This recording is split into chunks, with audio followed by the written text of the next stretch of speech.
Kaikki koirat on erilaisia. Koirarodut käyttäytyy vähän eri tavalla ja jokaisessa rodussa on vielä erilaisia persoonia. Mutta jokainen yksilö tarvii peruskoulutuksen, eli sellainen vuorovaikutus ja hallittavuus pitää saada jokaiseen koirayksilöön rakennettua. Jokaisella koiralla on oikeus oppia ja joka jaksossa mä annan yksinkertaisia vinkkejä siihen, mihin tulisi kiinnittää huomiota. Tervetuloa mukaan!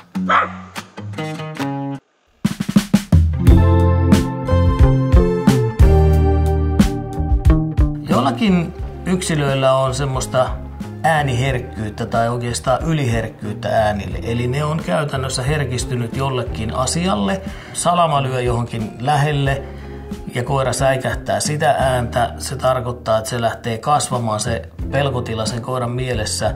Ukonilma tarkoittaa, että se voi johtaa pamaukseen. Kova vesisade tarkoittaa, että siitä voi tulla ukonilma, joka johtaa pamaukseen.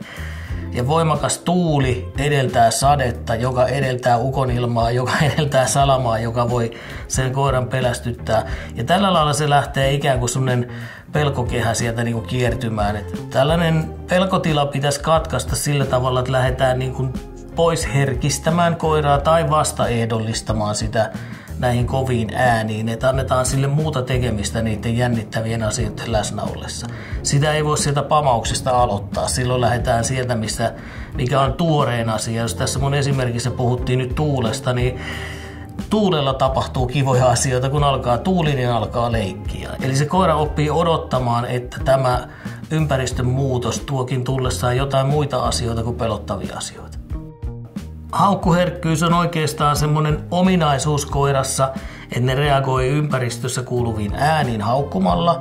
Se on myöskin asia, mikä voimistuu harjoittelemalla. Eli jos koira pääsee tekemään sitä usein ja pitkään, se haukkuu pienemmälle asialle ja pidempään ja voimakkaammin ja herkemmin. Se on koiralta enemmänkin semmoinen refleksi kuin tällainen harkittu teko.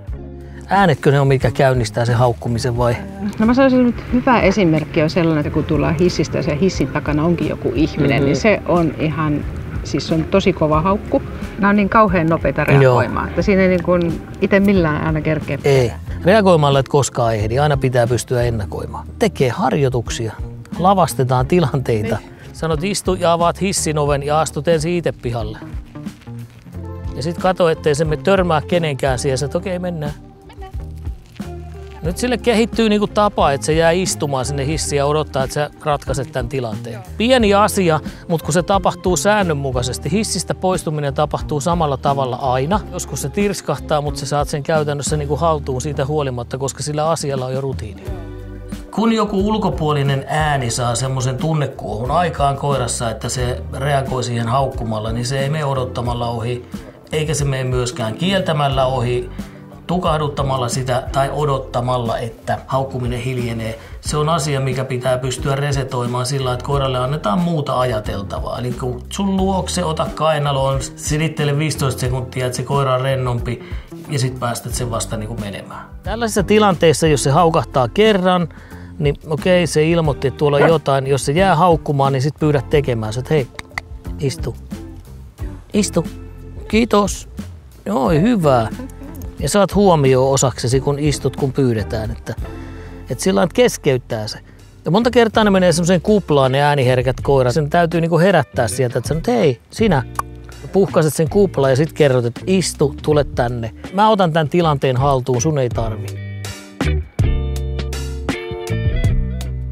Yleensä jos koiralla on niinku yksinolossa haasteita, niin se näkyy ja kuuluu. Se yleensä kuuluu niinku jonkunlaisena niinku metelöintinä siellä ja sitten se saattaa näkyä niinku sellaisena, että siellä rikotaan vähän jotakin. Ihan ensimmäinen juttu, miten kannattaa lähteä opettelemaan yksinoloa ja totuttelemaan siihen yksinoloon, on se, että koira ei pysty koko ajan kulkemaan ihmisen perässä.